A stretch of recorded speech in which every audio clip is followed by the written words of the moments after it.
And I don't believe that it's been, it's kind of showcased or shouted about enough that it needs to be to get the real shift in the core of our future generation that it needs to. And you talked about role models.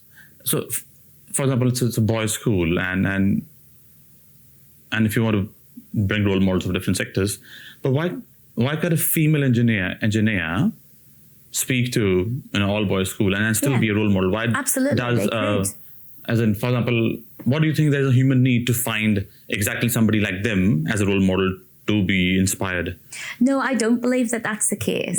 But at the minute, we are leaning into the traditional gendered norms and stereotypes. It has to be a very conscious effort. When you look at the lineup of speakers or career days, or, we lean into what's comfortable and what the norm is. It takes a very deliberate effort, as a lot of this work around gender equity and diversity and inclusion, it takes a very deliberate effort. And I don't believe that it's been, it's kind of showcased or shouted about enough that it needs to be to get the real shift in the core of our future generation that it needs to. And another point about universities and companies. So you said, like you said, the universities, well, they don't care what gender the students are, right? They just want loads of students. Yeah. But again, it's a bit of the kind of the recruitment mentality, as in they just, I guess, they have relationships with high schools, they advertise their courses and they see what they get. To what degree are they being proactive and kind of going out and breaking down, those norms, maybe offering scholarships to underrepresented groups to take away some of those barriers.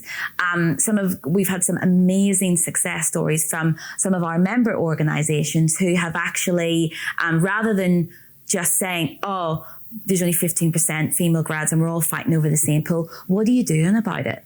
Right? So what they're doing about it is they're investing in vacation programs. They're getting high school kids in to see this amazing world of engineering and construction. And then they're keeping in touch with them. Then they're offering them scholarships to choose engineering subjects. So you're opening these students' minds, you're building a relationship with them.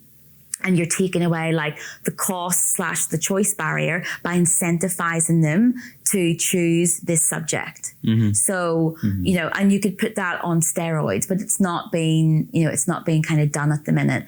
And there's lots of different reasons why this work's important, like the moral case, the social case, the legal case.